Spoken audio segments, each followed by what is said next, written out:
Welcome to the CCEE Distance Learning Consortium Hot Topic Series. My name is Jennifer Gately, and I will be your facilitator for this session from San Bernardino County Superintendent of Schools. This is Hot Topic session number 2, and today we will be exploring how to address equity in distance learning as we continue our focus on family engagement. The session topics for session number 2 include the following. We will continue to explore the why, what, and how of distance learning, family engagement, and that connection to equity as we explore equal opportunities in distance learning. We will follow that by identifying priorities in distance learning for all students and families. And third, we will look at how to respond to the inequities for successful distance learning for all students. First of all, as we begin with the why and exploring an essential idea of equity and distance learning for our families at home, it is that idea that it is our responsibility to design a system that supports all children and families to thrive during distance learning. School is not a one-size-fits-all model, not in the traditional sense, and certainly not in the sense of distance learning. So as we redesign the school model for distance learning, it is imperative that we have transparent and courageous conversations about the inequities that often become barriers to student success, and that we willingly work with our families to address those barriers for all students. As we explore some key ideas around equity and distance learning, it's often a difficult term to define. So let's look at the 3 images on the right as we explore the idea of equity.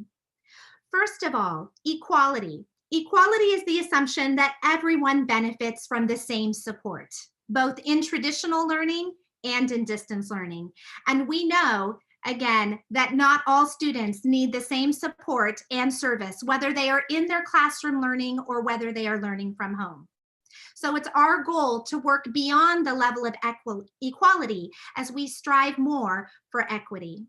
Equity is the idea that individuals are given different supports that make it possible for them to have access to the same game of distance learning, thus producing a better learning experience for all students as they strive to be successful. And finally, in the idea of accessibility, you can see that we work together with our families to redesign and recreate a system for distance learning where there are not just supports to allow students to be successful, but there is the removal of barriers so that all students have access to quality distance learning and their teacher and their family to help them on that journey, regardless of where they are. So the essential question, how do we support equity for all students and families in distance learning so that we can ensure there are equitable practices for students and families in their learning day? Let's take this a little bit further. First of all, one way that we can work together to support equity is to ensure that all students' basic needs are met first. You can see from the quote on the right that if my students are not well fed, they don't feel safe, they are badly in need of hugs, they don't care where my question lands on Bloom's instructional list, their basic needs must be met first. So engaging our teachers and family in making sure that everyone has what they need for distance learning in their school day.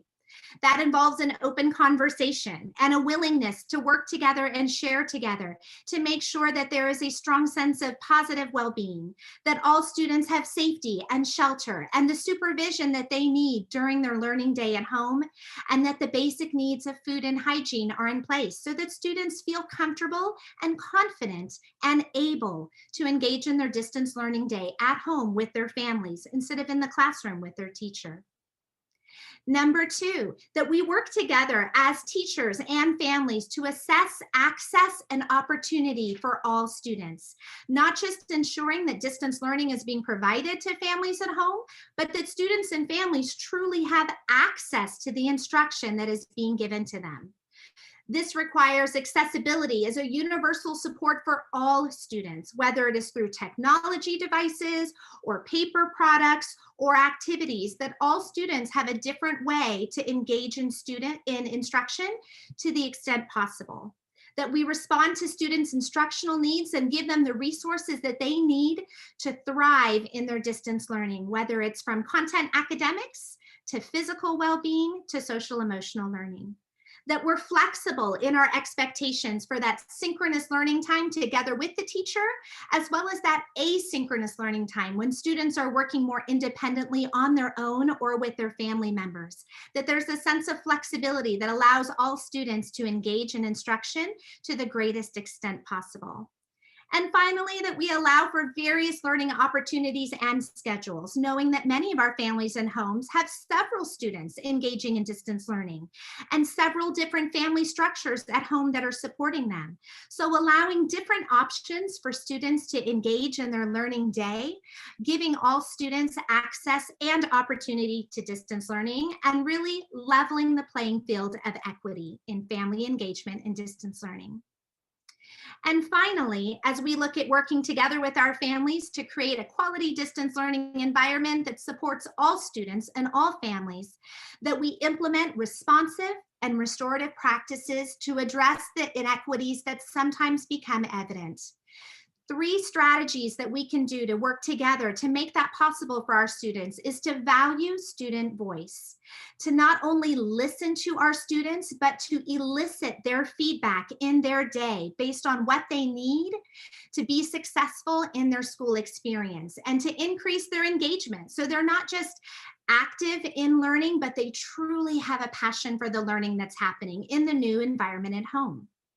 That we allow for student choice, to empower students to become self-directed learners, that we give them opportunities to demonstrate their learning in a variety of ways so that it is a meaningful experience, not just for them, but the families that are learning along with them.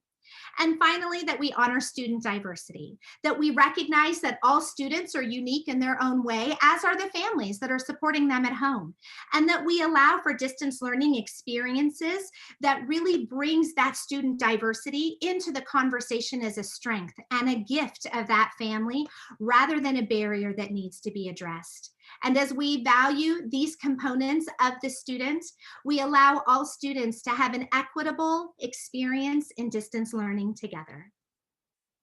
So in summary, there is the idea that all students need the opportunity, the resources, and the support to truly see themselves in their distance learning and to thrive in their development during this time. That we work together to recognize that this is not a conversation about equality, that it truly is a conversation about equity for all students, but now all families in distance learning.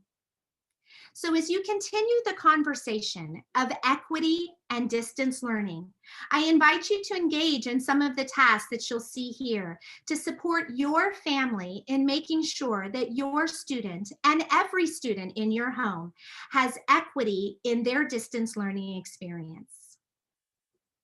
This brings session 2 of distance learning and family engagement to a close.